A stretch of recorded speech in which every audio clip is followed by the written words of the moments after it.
that on YouTube and TikTok. The Financial Investigations Division FID has told the Integrity Commission IC there is no viable or credible basis for it to undertake an investigation into the statutory declarations of Prime Minister Dr. Andrew Holness. It's understood the FID has sharply criticized the IC for the public nature of its probe into Dr. Holness's affairs and subsequent referral to the FID. The FID noted that the IC's approach defied international best practice and risked prejudicing the investigation into 4 years of the Prime Minister's statutory filings. We have more in this Nationwide exclusive.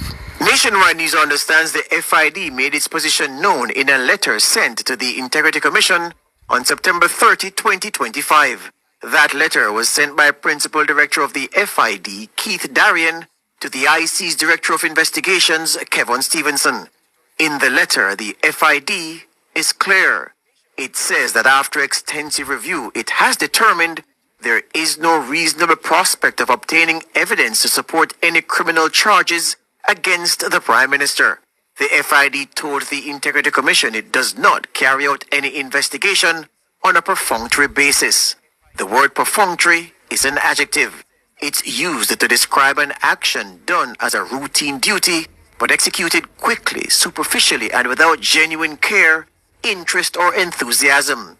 So what the FID has told the IC is that it does not launch investigations simply for the sake of doing so.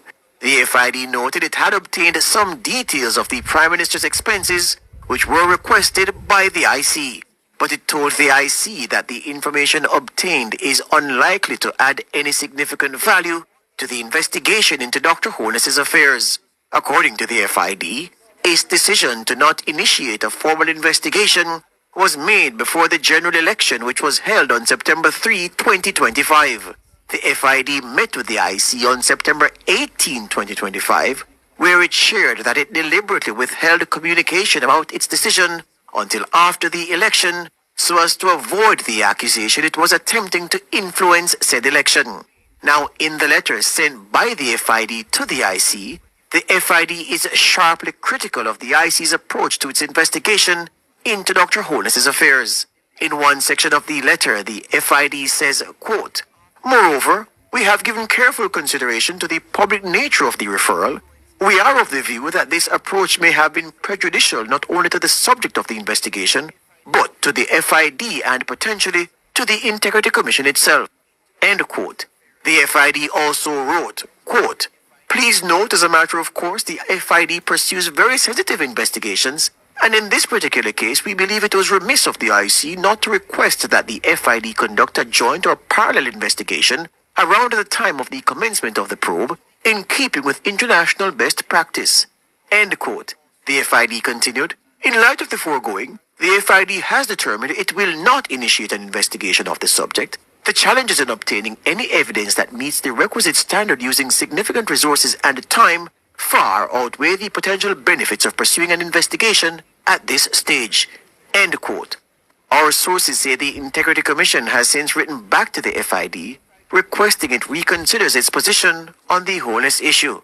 But it's understood the FID is unlikely to respond favorably to the request. Our sources say senior investigators at the FID believe the case is not credible and are stunned at what they describe as the IC's amateur approach to the investigation. George Davis for Nationwide News. Meanwhile, Prime Minister Holness says his lawyers have written to the Integrity Commission demanding it publishes the position of the Financial Investigations Division. Your lawyers wrote to the IC asking them to make public the FID's position, and that's how they responded. The matter is still under investigation. Are you not aware of that? So I'm not aware of the FID's position. That's the point I'm making. I'm surprised that you are aware of the FID's position. How do you know what the FID's position is? We wanted to know. Our lawyers wanted to know what it is, which is why we wrote to ask. But your lawyers have not only just written to ask, they've asked that it be made public. Yeah. The Prime Minister, who was speaking during an exclusive interview with Cliff Hughes on Monday, avoided suggesting the Commission is biased against the JLP. Do you have confidence in the Integrity Commission? The Integrity Commission is a necessary agency to tackle corruption in Jamaica. I believe there are changes that are necessary for it to become more effective. You haven't said yes or no. I believe there are changes to make it more effective. So as of this moment, do you have confidence in it? I believe there are changes that are necessary. It needs fixing. Precisely. And this is not just my opinion. I believe that the Integrity Commission itself has suggested changes that would make it more effective. Dr. Holness was asked if he's aware of any probe into his finances being conducted by the IC. I am not aware of investigations that are ongoing. It seems to me that the PMP would know more about investigations ongoing than I do. Prime Minister Dr. Andrew Holness. And the Prime Minister says he's satisfied with the work being done by Embattled Science, Technology and Special Projects Minister Dr. Andrew Wheatley. He was responding to a direct question from Cliff about whether Dr. Wheatley enjoys his confidence in light of a recommendation from the Integrity Commission for him to be charged with illicit enrichment. Dr. Andrew Wheatley, does he still retain your confidence as a cabinet minister? Dr. Wheatley retains my confidence in the work that he has been doing in the office of the Prime Minister, particularly in AI and cyber and these other areas. As it relates to the report that was tabled on him, I have read the report briefly. I have not a chance to go through it. I do intend to be briefed by the attorneys as to exactly what is stated in the report. The charges that are suggested or recommended are serious charges. Now, the challenge, of course, is that no charge has yet been preferred on him. So until that point, we will observe the situation. The opposition has called for the Prime Minister to remove Dr. Wheatley from his cabinet in light of the 4 charges set to be laid against him. Dr. Holness told us on Monday that he would meet with Dr. Wheatley. The Prime Minister says Dr. Wheatley's reappointment to cabinet was done after the resolution of the Petrojam scandal, which forced his resignation in 2018. Given what happened in previous years with Petrojam, of which nothing came, you've reappointed him, and Yes. you've come under attack for doing so. Do you regret doing so?